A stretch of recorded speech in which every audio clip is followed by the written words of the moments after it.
de la consultora Politicón Chaco. ¿Qué tal, Alejandro? ¿Cómo te va? Muy buenas tardes. ¿Qué tal, Pedro? Buenas tardes, ¿cómo te va? Bien, un gusto saludarte. Gracias por atendernos.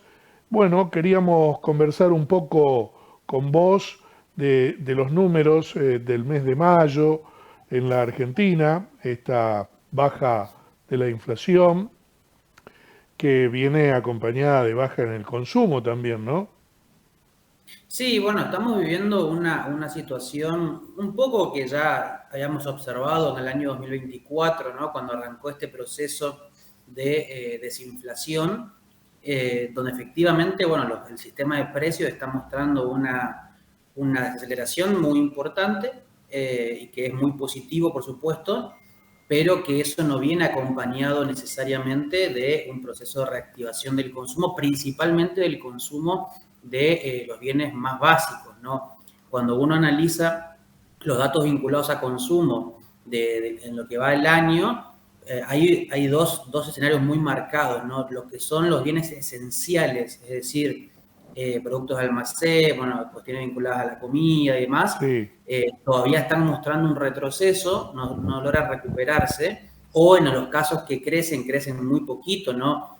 Sobre todo muy influenciado por la base comparativa tan baja que había sido el año pasado en este periodo, mientras que por el contrario hay otros bienes que son considerados no esenciales, que se les llama a veces los durables, que están mostrando un crecimiento muy fuerte, como por ejemplo, ¿no?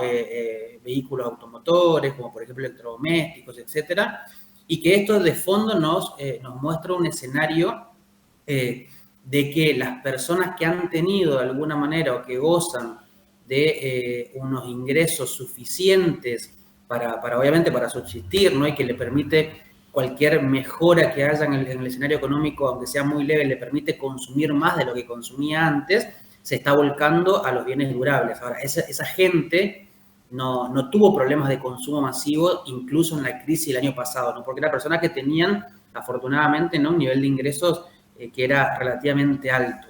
Ahora con la estabilidad económica, estabilidad de precio, aparición del crédito incluso, entonces se empiezan a volcar a la compra, como te decía, ¿no? De los bienes durables. Pero hay mucha gente que pese a la desaceleración de la inflación, no logra recomponer sus ingresos con la fuerza suficiente para poder volver a consumir una canasta de bienes básicos iguales que consumía en otro momento, ¿no? Estamos hablando, repito, ¿no? De alimentos, productos de almacén, artículos de limpieza y perfumería, etcétera, ¿no?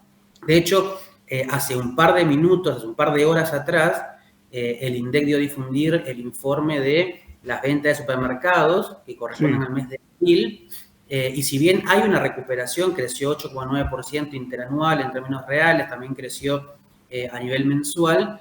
Obviamente que la comparación interanual, el crecimiento este de 8,9%, que es muy bueno el dato, se da contra un abril del 2024 que había sido catastrófico, con una caída de las más altas desde que se mide este indicador, ¿no? Entonces, hay Claro. como un estadístico, por eso hay que tomarlo con cautela esta situación, y cuando uno mira el acumulado del año, si bien también está mostrando un número positivo, mucho de eso está influenciado también por haber tenido una muy baja base comparativa el año pasado y algunos productos más esenciales como almacén, artículos de limpieza y perfumería, lácteos incluso y otro más, no están mostrando el mismo ritmo de crecimiento que muestra el total general. ¿Por qué? Claro. Porque hay otros rubros que sí están creciendo un poco más fuerte, como por ejemplo indumentaria, como por ejemplo electrónicos, como por ejemplo lo que tiene que ver con panadería, pero panadería enfocada al supermercado, no local en particular, que bueno, que eso levanta en el promedio general. Pero en términos muy globales, el consumo masivo, el consumo básico, lo que está más atado a una canasta básica de un hogar, no logra recomponerse del todo porque, repito, ¿no? Las personas que han sido muy golpeadas por la crisis y que todavía no logran recomponer ingresos en la medida, en la cantidad o en el volumen necesario, como si lo tuvieran otros sectores quizás más acomodados, no pueden consumir más de lo que consumen ahora y por eso también se marca en la estadística de venta, ¿no? Claro. Este, te consulto, este modelo económico está, según lo que dicen algunos economistas, basados en dos andariveles muy, muy fuertes. Uno es pisar los salarios, es por eso que no hay consumo y los que dependen de un salario no pueden levantar cabeza. Y por otro lado también pisar el dólar, ¿no? El gobierno sacó hoy, creo, sí, hoy una información que decía que está sacando el cuarto BOPREAL, un bono que es para secar la plaza de pesos. Exacto. ¿No? Sí, hoy se licitó el BOPREAL, se licitó hoy con un resultado bastante positivo, Sí, digo, a los fines del gobierno nacional. claro, Y bueno, y efectivamente sí, a ver, son dos pilares del programa económico. Uno dice planchar salarios, obviamente con una connotación negativa, el gobierno no lo ve de esa manera, obviamente no lo toma como un una dato característica negativo. negativa. Si bien ellos no reconocen que pisar salarios está atado al objetivo de desinflación, pero al final del día es eso lo que Claro, proponen. ¿No? ¿Por qué? Porque la lógica es cuando vos de alguna manera liberás o no pisás incrementos salariales, eso te puede provocar un aumento muy fuerte de la demanda y te puede provocar un aumento en precios. Eso, ¿qué pasa? El gobierno tiene una contradicción interna a resolver, de que se pasó años de campaña diciendo que la inflación era un fenómeno estrictamente monetario sí, y que se resolvía apagando el Banco Central. Bueno, y finalmente no. También hay otras corrientes de pensamiento que te dicen que el salario en verdad no es inflacionario. Bueno, ahí hay una discusión en la Argentina que no está resuelta todavía, que en verdad tiene como base la discusión de qué es lo que sí genera y qué es lo que no genera inflación. Pero lo cierto es que el objetivo de planchar salarios es cierto, se está aplicando, es parte del eje del programa económico. No por nada el gobierno no está homologando acuerdos paritarios que estén claro, encima del 1% mensual.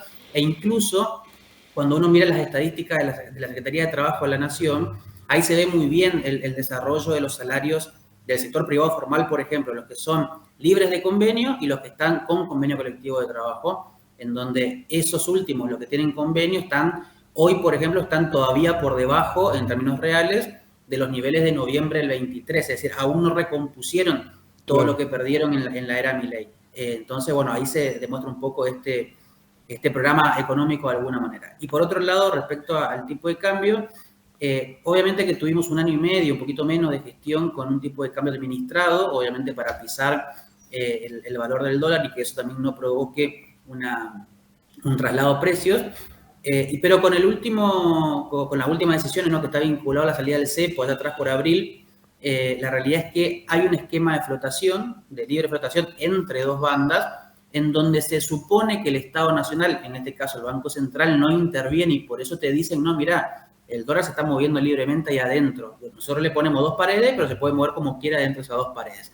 Lo cierto es que igual el Banco Central ha estado interviniendo Claro, en esa banda de flotación, no a través de la intervención directa como era antes, sino a través, en este caso, del mercado de futuros, se le conoce, que también termina por influir en el precio del dólar y como objetivo general del programa, que incluye esto que estábamos hablando antes, que incluso fue anunciado por el presidente del Banco Central, es esto que vos mencionabas, Pedro, de secar la plaza de pesos, que no sí, haya pesos en la economía. Cuando antes había un excedente de pesos, que también era una de las explicaciones de la alta inflación que claro. teníamos hasta hace no poco, bueno, quitar los pesos del mercado, que de repente la demanda sea de pesos y no la sobreoferta, eso también colaboraría en el proceso de desinflación. Al final del día, Pedro, lo que el gobierno está haciendo, con un montón de virtudes, pero con muchísimas otras cosas que todavía no terminan de cerrar, es el objetivo central, digamos, es reducir inflación. Es el gran caballito de batalla que tiene el gobierno, que lo va a usar, obviamente, y lo está usando de cara a las elecciones de octubre, pero el problema es que en el medio se te pueden ir empezando a encarajinar algunas cuestiones, ¿no? Que justamente está vinculado al tipo de cambio, Sí, sí, al déficit de la cuenta corriente, a la salida de dólares. Somos un país muy caro para el que viene, pero barato para irse. Entonces, bueno, todo eso genera complicaciones en la cuenta cambiaria que terminan por no resolver problemas estructurales que tenemos en la Argentina, como por ejemplo eso, ¿no? La situación vinculada a la disponibilidad, es decir, el exceso o la falta de dólares que claro. permitan respaldar un sistema financiero. Fíjate, Alejandro, que estamos teniendo la mayor liquidación de lo que es la cosecha gruesa y el Banco Central sigue necesitando dólares, por eso está haciendo todas estas licitaciones, ¿no?, de bonos, y lo que a priori uno observa es que esto cierra únicamente, o sea, el objetivo es tal cual lo dijiste, ¿no? El tema inflacionario, o sea, bajar, planchar la inflación por debajo del 2%, pero esto cierra, es lo que uno observa, solamente con endeudamiento externo. Bueno, ahí, a ver, sí, en parte coincido, Pedro. Eh, la cuestión es cómo se administra la deuda, ¿no? Que es un poco es la diferencia que hasta ahora está teniendo el Estado Nacional respecto a otros momentos.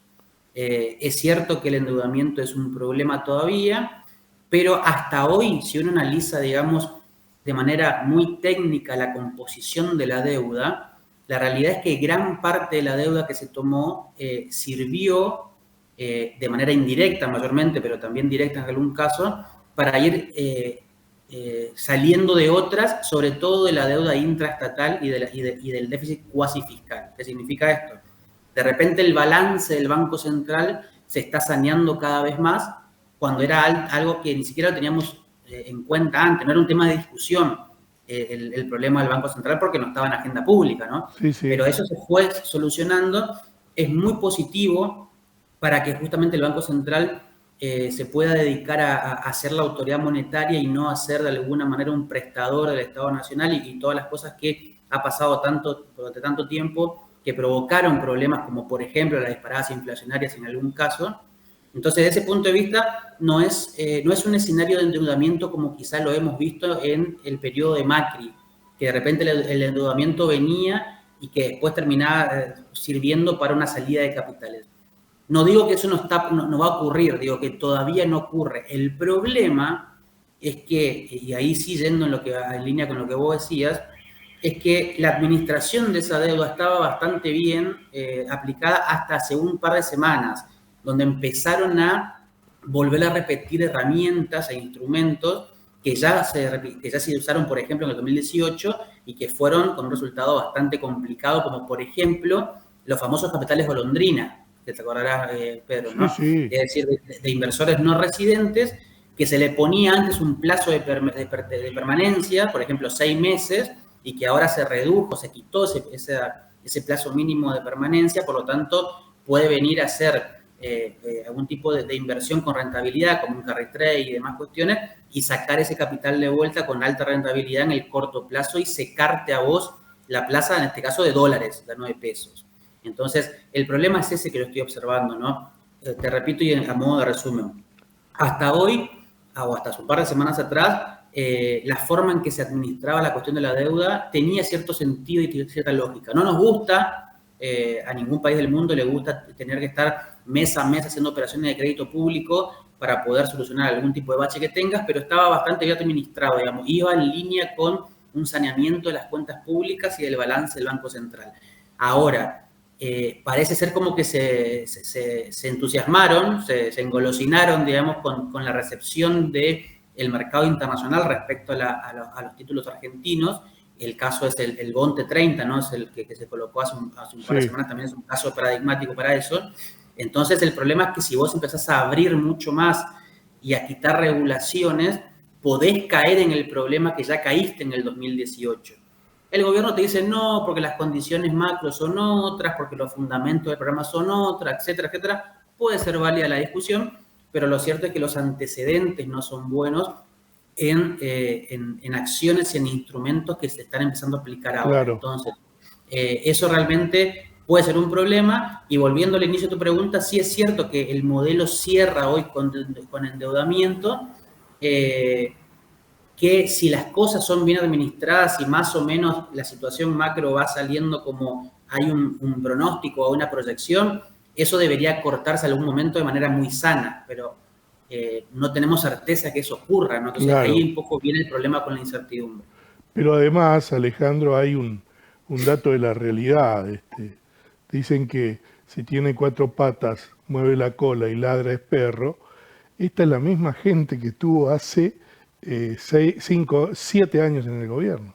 Son los mismos que endeudaron y que hicieron el carry trade y que hicieron todo lo mismo. Este es el problema, creo yo, humildemente y sin tener conocimientos técnicos como los tenés vos, sin tener formación económica, es la misma gente y ya hicieron esto. Entonces, no fue bien la vez pasada lo que se pregunta el ciudadano común, y esto redondeando todo lo que estás explicando de muy buena, con muy buena información, es por qué ahora tendría que terminar bien la película.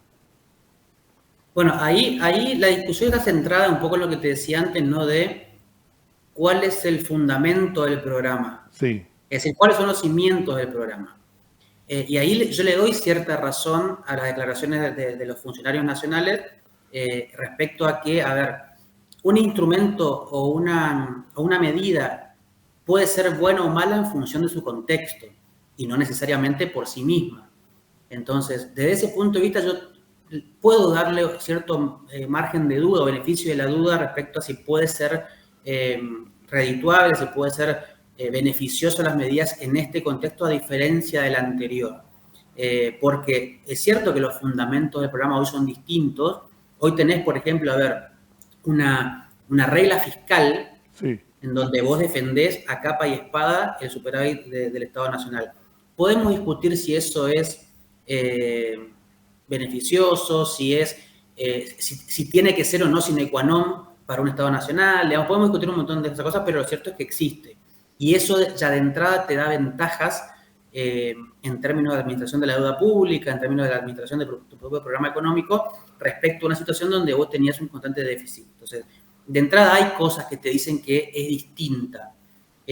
Yo lo que creo es que en aquel momento había es decir, 2017, 2018, digamos, Sí. en ese periodo, había una mirada muy sesgada del programa económico que estaba basado únicamente en que la solución mágica para que Argentina salga adelante era que ingresen dólares y que eso movilice la economía. Era un poco la condición única, necesaria para que eso ocurra, para que la Argentina crezca. Al principio era también bajar la inflación, que al final Sí, Macri sí. no lo pudo hacer, digamos, pero después se terminó transformando en eso.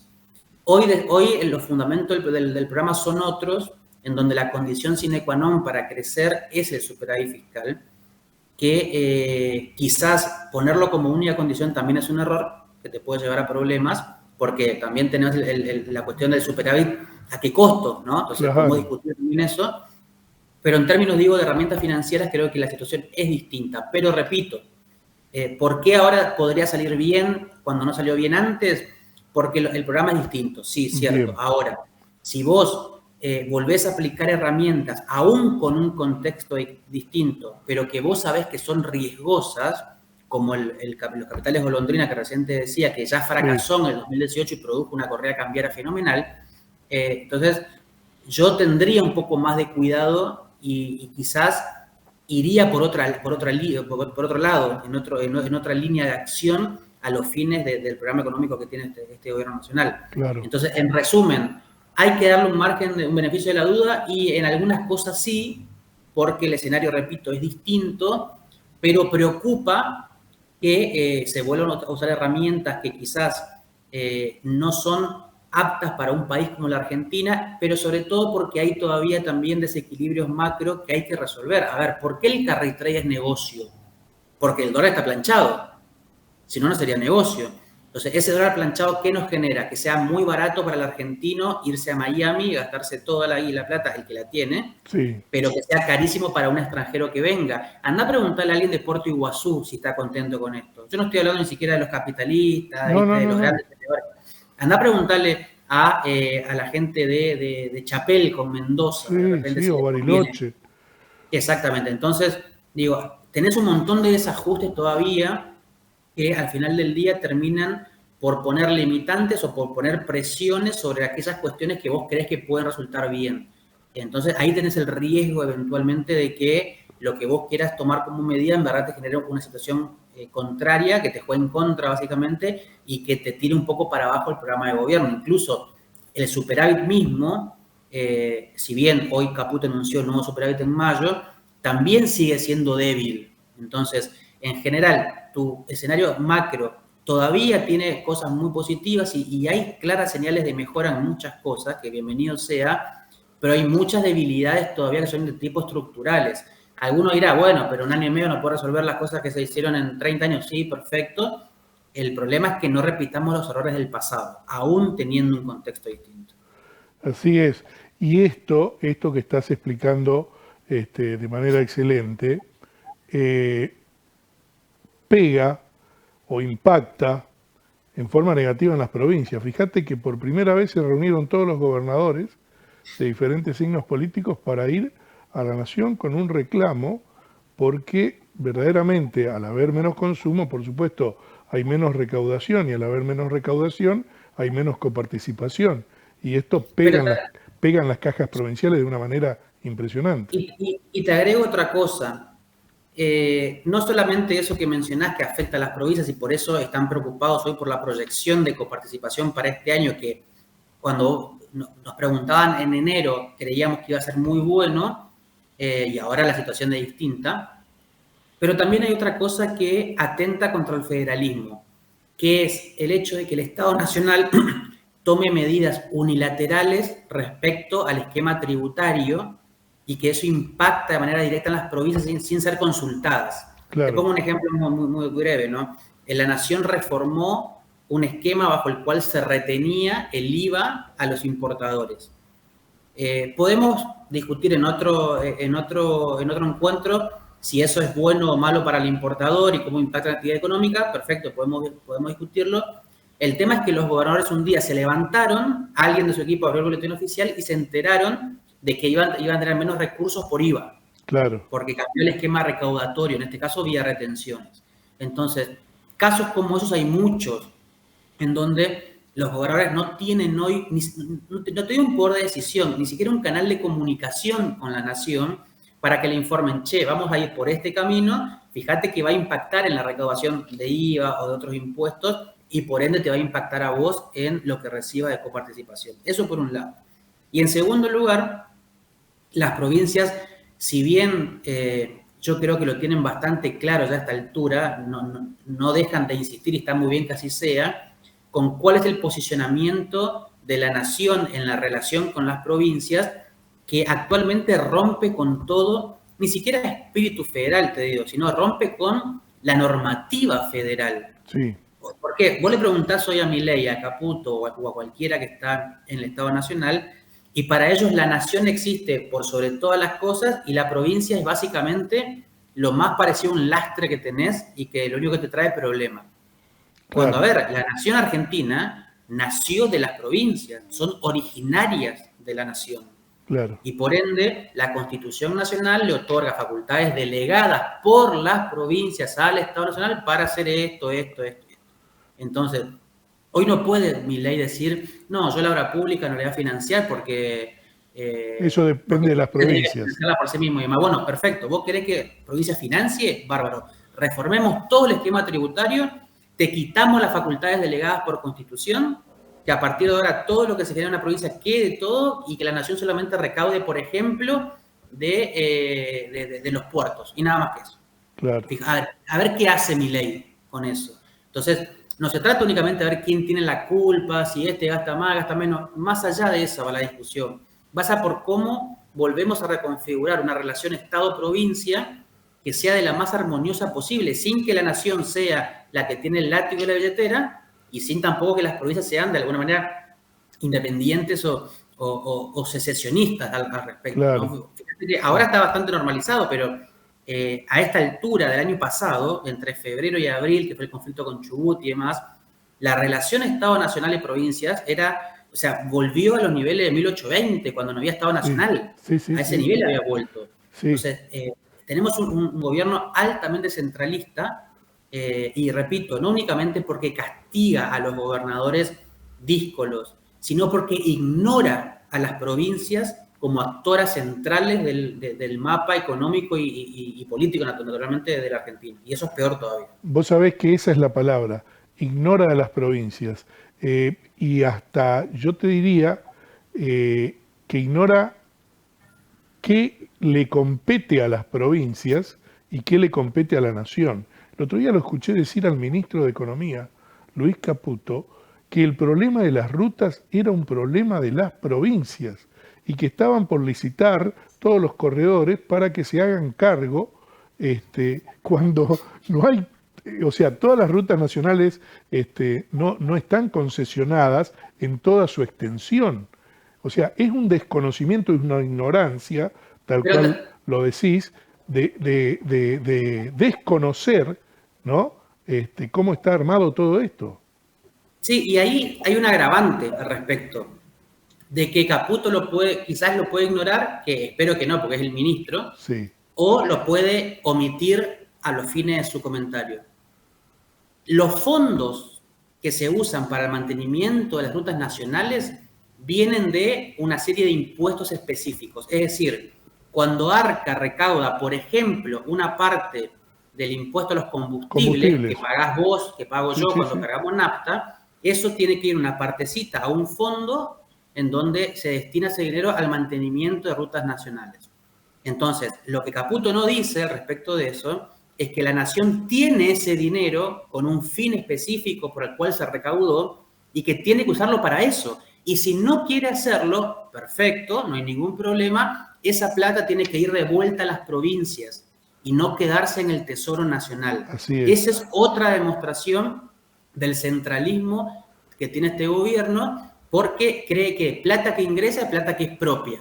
Y después si las provincias que se encarguen con lo que recaudan ellas mismas. No, Claro. la plata de los argentinos, digamos, primero son de los argentinos, en segundo lugar son de las provincias, porque es en el Chaco donde la gente carga nafta y paga el impuesto de combustible, es donde la gente compra pan y paga el IVA, etcétera, etcétera, etcétera. Entonces, que el gobierno tiene que hacerse cargo de eso. Fíjate que te pongo un ejemplo en paralelo con esto. Los fondos ATN, el aporte al Tesoro Nacional. El fondo ATN se constituye todos los meses con el 1% de la masa coparticipable. Es plata de las provincias, pero que por legislación la administra el Estado Nacional para situaciones de emergencia. El reparto ATN en el 2024 fue aproximadamente el 20% del fondo. ¿Qué pasó con ese 80 que no se repartió? Se lo quedó el Tesoro Nacional. Y las provincias obviamente van y reclaman y el gobierno le dice, bueno, sí, vamos a ver qué hacemos. Y no hacen nunca nada como históricamente ha sucedido con el fondo ATN. Es plata de las provincias, así no es plata del Tesoro. Sí, sí. Por último, y agradeciéndote esta entrevista, Alejandro, ¿cómo ves la situación provincial? Muy sucintamente.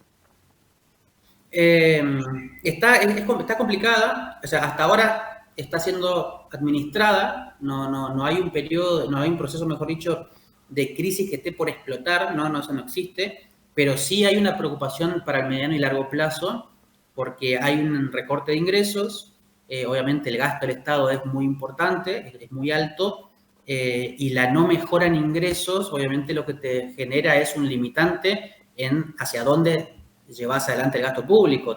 Un compromiso ineludible es obviamente pagar salarios, tener que pagar deuda, y al final del día lo que te queda, si es que te queda algo, bueno, lo destinás para otra cosa, pero el problema actual, si no hay recomposición de ingresos para las provincias, es que hay riesgo de que Chaco, por ejemplo, no pueda desarrollar proyectos de obra pública de mediana envergadura, no pueda desarrollar proyectos de inversión pública de otra índole, no pueda llevar adelante una gestión presupuestaria tendiente al crecimiento provincial. Más bien, corre riesgo de tener un Estado que funcione al mínimo porque no tiene los recursos para poder expandir el gasto. Pero bueno, esto viene de la mano, como te decía, de una contracción muy fuerte de los ingresos y de una recuperación muy lenta durante este año que no estaba previsto que sea tan lenta. Claro.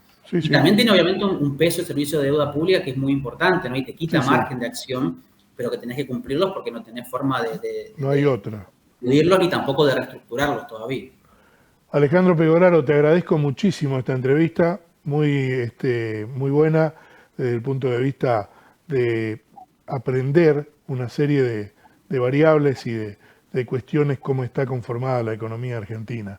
Un gusto saludarte, que sigas muy bien y muchas gracias nuevamente. Muchas gracias, Pedro, a vos, a tus órdenes. Bien, Alejandro.